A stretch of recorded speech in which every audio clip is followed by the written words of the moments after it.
Welcome to Nonprofit Nerd Impact Unleashed, where conversations are designed for nonprofit leaders by nonprofit leaders to inspire, educate, and motivate.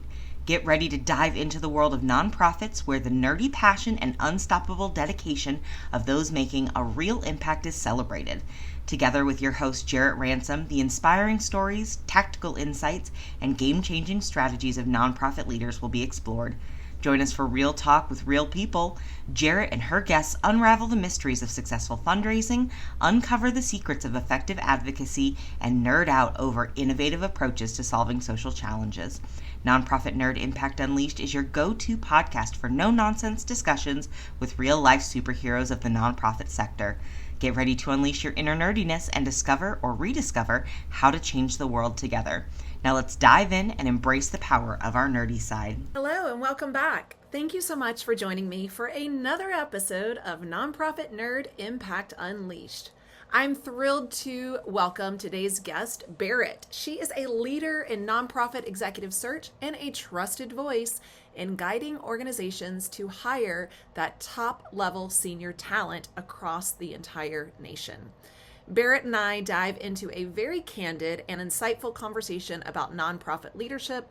We talk about what it takes to lead effectively in turbulent times and how boards and organizations are rethinking what they need from their leaders today. In this episode, we also explore the evolving landscape of nonprofit leadership, from the growing emphasis on diversity and cross-sector experience to the ever-changing expectations around our work-life balance and flexibility. Barrett shares practical strategies for evaluating candidates beyond their resume and highlighting those intangible qualities that truly drive success in the sector. Those qualities such as relationship building, trust, and that community engagement. We also tackle some of the toughest challenges nonprofits face today, including leadership burnout, workforce retention, and the need for professional development to prepare the next generation of leaders. Throughout our conversation, Barrett offers actionable advice for boards, executives, and truly anyone involved in nonprofit hiring. She emphasizes that investing in people is the key to organizational resilience and long-term impact. And a special thank you to Bloomerang and Fundraising Academy for sponsoring this season and for supporting these conversations. I hope you enjoy this conversation with Barrett and come away with fresh ideas to strengthen your leadership and your organization's mission. Well, hello and welcome. I am so thrilled because today you have Barrett and Jarrett talking to you. We should have known each other for a very long time. We could have gone on the road with this Barrett and Jarrett show, but Barrett, so excited to have you. Please just start us off a little bit by telling us a little bit about yourself and the role, or I usually say roles plural, because let's be honest, we do wear a lot of hats, but really, what are those roles that you play in the nonprofit sector today? Sure, Jared. You're right. We should have known each other long ago. I am from Atlanta. I am currently based in Atlanta and have been here for a long time. Got family, whatnot. But, in terms of my relationship with the nonprofit sector, I've spent my entire professional career building my experience mostly in fundraising and grant making and leadership in the nonprofit sector. So lots of work in major gifts and annual giving, individual giving. And then I transitioned into a nearly 20-year career at a community foundation, doing grant making and working with families of wealth and helping engage them in the philanthropic sector. And after doing that, I decided to take kind of a hard pivot. And now I am a partner and shareholder at an executive search firm here in Atlanta called Bell Oaks Executive Search. And I lead our nonprofit practice. So the work that I do is really around identifying and hiring top-level senior leadership talent for the nonprofit sector nationally. So I use all of those prior experiences as a practitioner, as a grant maker, as a nonprofit evaluator, as a relationship builder, as a little bit of a therapist, to really find and hone and identify that talent to help organizations meet and achieve their missions and attract and retain the best talent possible. I love it. It's very clear that you have, found the bridge or the arc, if you will, that connects it. I see it as so I don't know, clearly as well. I love that you bring like the practical experience into Mhm. your day-to-day that you're serving now.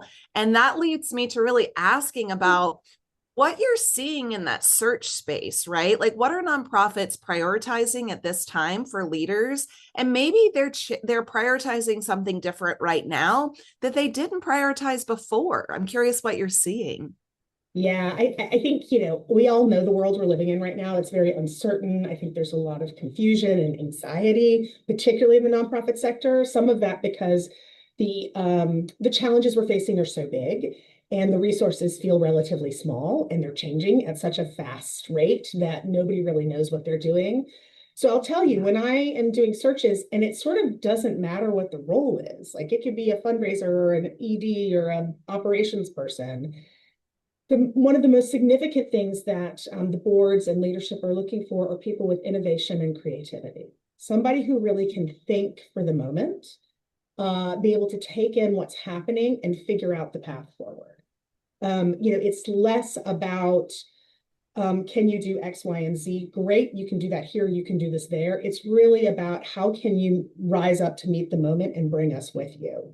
And to Yeah. that, I'm seeing a much stronger emphasis on leadership management, not like just I have 15 people underneath me and I can set them to work, but really a true leader who knows how to motivate and inspire to keep that talent and to keep them engaged and motivated in the work. That's something that, again, kind of across role, that is a really critical thing that I'm seeing people target. Um, the one other thing that I will, well, no, you were going to say something. I was just say that's fascinating. I'm not surprised when I come in and out of organizations, I'm seeing that that's a gap and it's definitely needed. So I Mhm. appreciate that the boards are really, setting that as a priority. Yeah. Are you seeing others? I'm curious what else came to mind for you. I am. The other thing that really came to mind, and this is a little bit different, as you know, and I feel this is the case not just where I am sitting here in Atlanta, but that it is sort of sector wide. But in prior years, right, prior times, there was a, Yeah. well, you're a nonprofit professional, or you're a corporate professional, or you're in the private sector, or you're here or there. Mhm. And now what I'm seeing is that those walls are kind of coming down a little, particularly in terms of boards and other nonprofit leaders really being interested in folks who've experienced in other sectors. So the ability Yeah. to bring that kind of experience and expertise into the nonprofit sector to really allow it that chance to grow and innovate and think differently. And I want to be really deliberate when I say this, because it's not about corporations coming in and telling the nonprofits how to run a business, because that's not Sure. it. But it is Yeah. about, I think, folks have certainly in the nonprofit sector, if you think like, let's take fundraising. If you've been an annual fundraiser, there's the steps you take, right? To get to be director of development, to get to be a chief development officer. And then if you've got some other skills, you can be a CEO.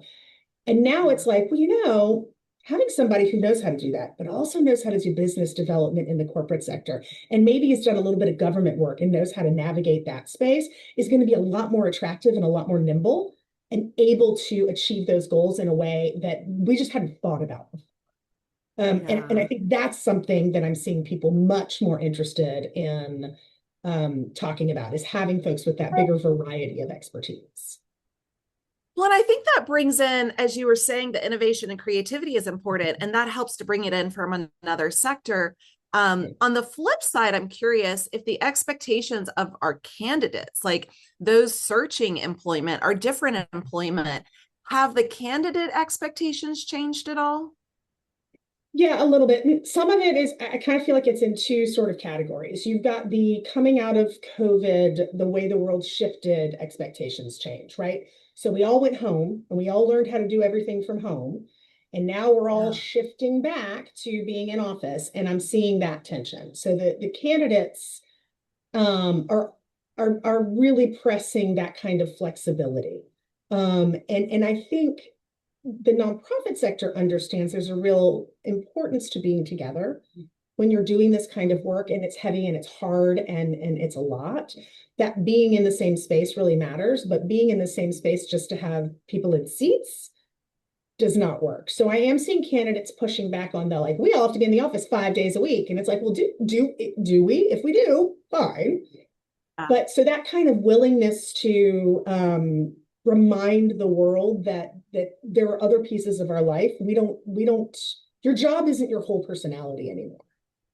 Yeah. And I think candidates, particularly nonprofit candidates, those who were serving during the pandemic, particularly in those human service and health and youth serving organizations, where they really felt the brunt of how hard everything was, they are keeping that space now. They're like, we need our distance. We need to be able to go home and scratch our cat behind the ears, because this is hard heart work, right? So that's one big piece of it. And I think you're seeing that kind of across the board, right? You're seeing folks sort of unreasonably being like, everybody in the office, when it's not entirely fair or necessary. And we could have a long conversation about how that's a generational shift and that's all about to change, but we don't have that much time. That's a conversation.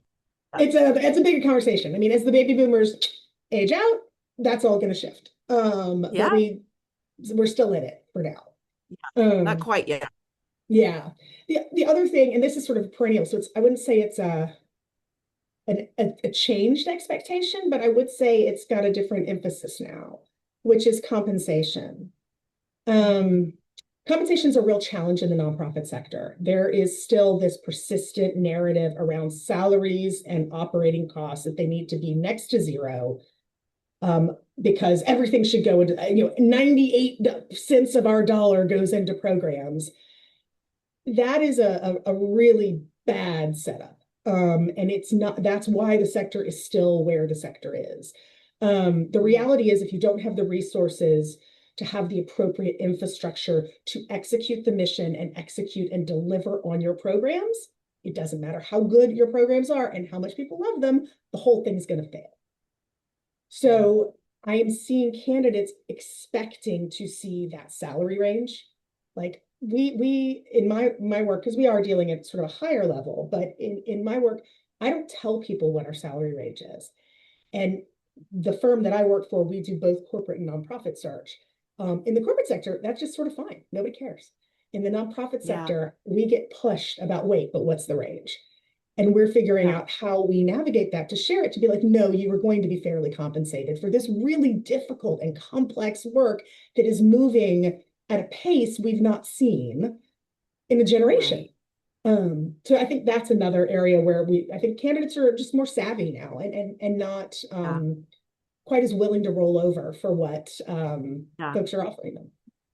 Well, and I just want to say, I'll speak for myself, not for you and not for everyone, but I appreciate that, right? Like I appreciate the leadership and candidates and, speaking up, stepping out, into the space that's saying, no, we want to make sure that there's, equal pay, there's equity. That's right. Being considered, all of that. Well, when it comes to a pile of candidates, and I'm thinking like a stack of resumes, mostly digital these days, what makes someone stand out? Earlier, you had said like that innovation, the creativity, but if we go beyond resume, we go beyond the bullet points and our LinkedIn, like what really sets someone apart in today's nonprofit world? Yeah, I think for me, when we're talking to candidates, so much of it is that there's always those things you got to have to do the job, whatever it is. You got to be able to read a 990, or you got to be able to craft an effective fundraising pitch, or whatever it is. But those untangibles, the things that can't be taught, that's the stuff that really makes a candidate shine. So these are people who have the ability to build and cultivate meaningful relationships and trust. I love it when I see a candidate that has, like, if I'm looking at their LinkedIn and I can see their network, and they've got this broad network across sectors, across ages, across all, every possible aspect of what you would think of as diversity. That tells me this person's involved in the community in a meaningful way. If you are working, right? I mean, like if you're working in the nonprofit sector, I don't want to know that you were at ABC nonprofit for however many years, and all of everything about you is just that исsuary or that nonprofit. That means you're not part of the community. You're not part of that bigger conversation. And that's what I want to see. So, I mean, like, I've been here a long time. I have a lot of, so like I always look and see like, okay, how many people do we have in common? And then Right. it's that exponential circle, right? And That's and right. and have you been in the world? That is something that you can't fake. That's Um, right. but it requires a little more. It's harder to find out. So it means Yeah. employers have to take the time to find that and to really dive into it. And that can be tough to make the space when you just want to be like, can they do X, Y, and Z? Check, check, check. Yeah. Check boxes. Yeah. Exactly. Well, and I really appreciate that. So for those of you listening, if you've let your LinkedIn go dormant, now might be the Mhm. time to kind of, spruce it up, spend some Yep. time with intentionality in it. We don't have too much time, but I do want to ask one final question before I get into like the speed round. But really, I want to ask about looking forward. If we had a crystal ball, if you could look into the future, the next 5 years, where do you think the most talent challenges, right, will show up in the next 5 years? I've seen it, and I certainly don't want to put words in your mouth, Barrett, but I have seen so many of my dear colleagues leave the sector for burnout, and it breaks my heart. So Yep. that is one thing I'm seeing, not just the baby boomers, but like this mass exodus of leadership in the sector. But I'm curious, that crystal ball that I know you have, what does the next 5 years look like? So I'll, plus one, what you just said, that the burnout, particularly coming out of the pandemic, there was a huge wave of folks leaving the sector. I mean, technically, I left the sector, right? Yeah, It's something that timeline. lots of people have done. I think what that's doing, the other unintended consequence of that, and this goes back to the sort of baby boomer conversation, right? We've had the same leadership in these roles for 20, 30 Yeah. years. You have a bunch of folks that are sort of in our band who've noped out, and the next round of leadership coming up doesn't have the experience and hasn't been given the opportunity to truly lead and navigate through those difficult situations. So you're going to have a bunch of untested leaders who may not be ready for that moment. And I think that's going to be a Mm, huge challenge. And so, one of the other things that I was going to I'm going to pivot back to the last question and tie it into this one. The other thing that I'm yeah. seeing candidates changing, and I think some of them are seeing this coming, is professional development.